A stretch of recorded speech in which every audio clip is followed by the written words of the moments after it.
Bismillahirrahmanirrahim. Assalamualaikum warahmatullahi wabarakatuh. Nama Siti Khairunisa, NPM 2001071029 dari jurusan Tadris Ilmu Pengetahuan Sosial Fakultas Tarbiyah dan Ilmu Keguruan Institut Agama Islam Negeri IAIN Metro Lampung. Baik, di video kali ini saya akan membahas mengenai kasus COVID-19 Omikron di Indonesia yang telah tembus 10.000 kasus. COVID-19 Omikron. Virus penyebab COVID-19 SARS-CoV-2 terus mengalami mutasi membentuk varian baru.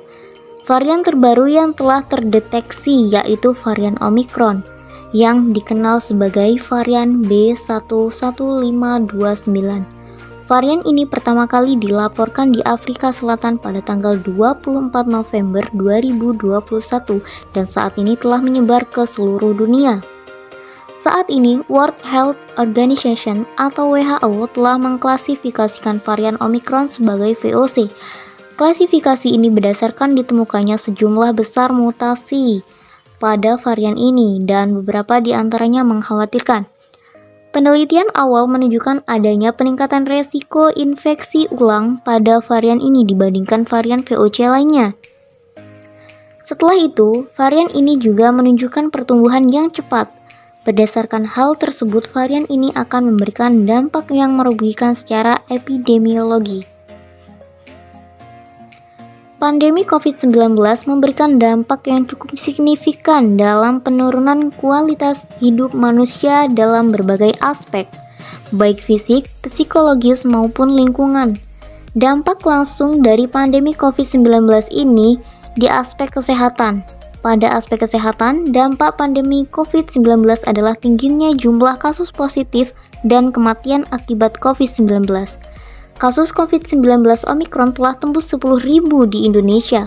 Tingginya jumlah kasus positif COVID-19 membuat sumber daya yang dimiliki oleh pemerintah, baik pusat maupun daerah, dikonsentrasikan untuk penanganan COVID-19. Sebagai akibatnya, pelayanan kesehatan untuk selain COVID-19 menjadi terhambat.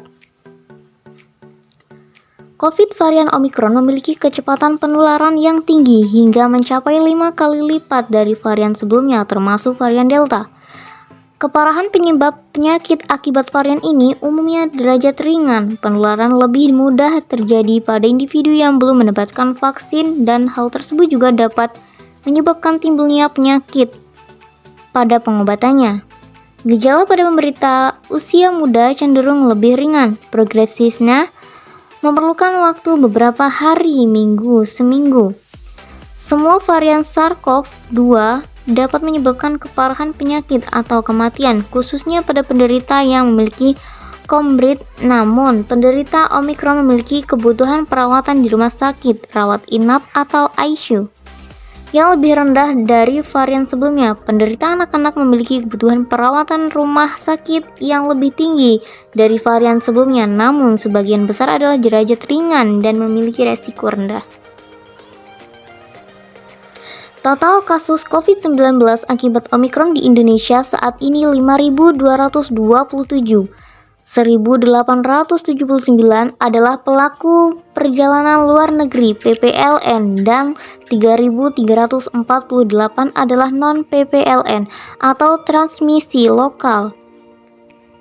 Namun sejauh laporan awal yang ada, varian ini cenderung menyebabkan gejala yang ringan.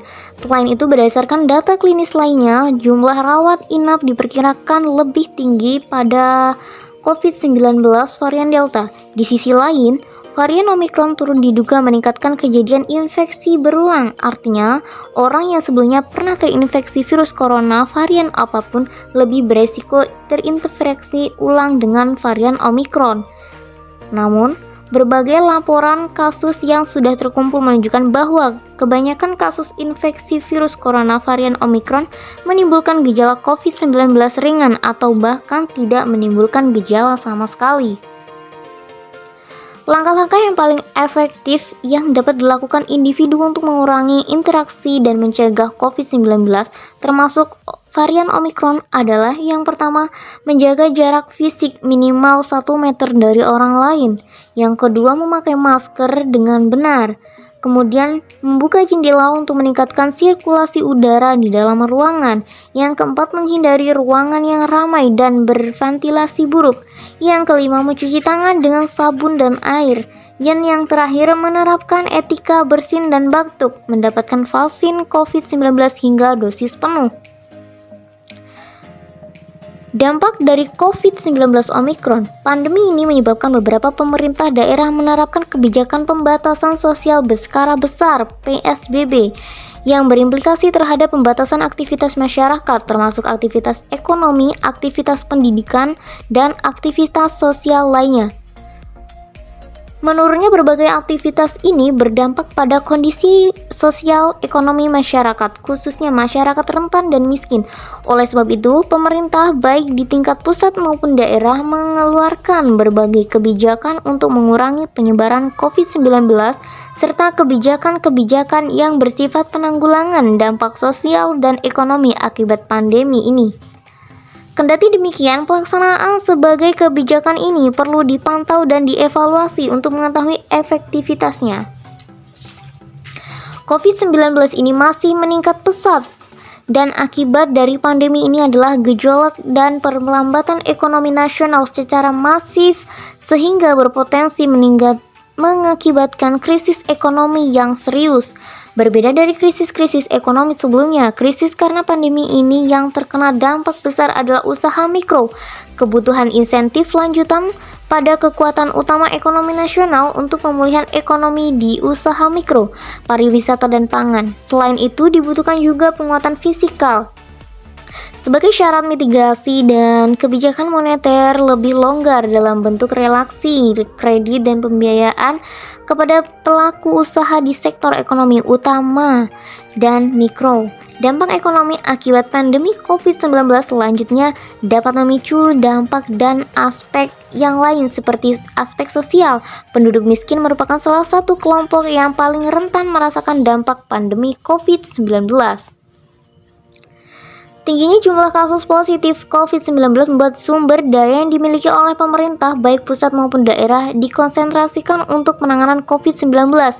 Sebagai akibatnya, pelayanan kesehatan untuk selain COVID-19 menjadi terhambat.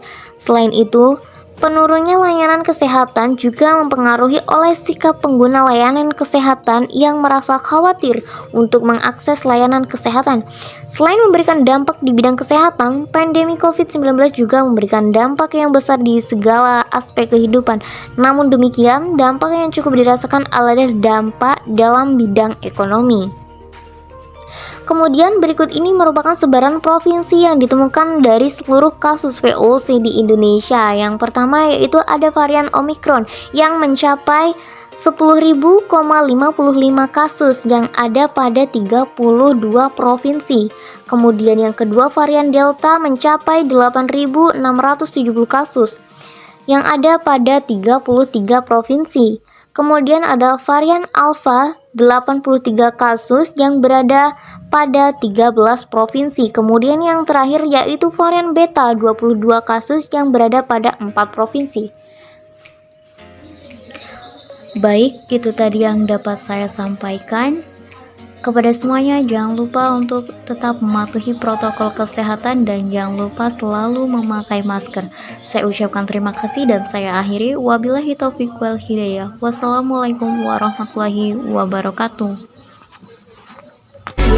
Peter Pan, that's what they call me. Promise that you'll never be lonely.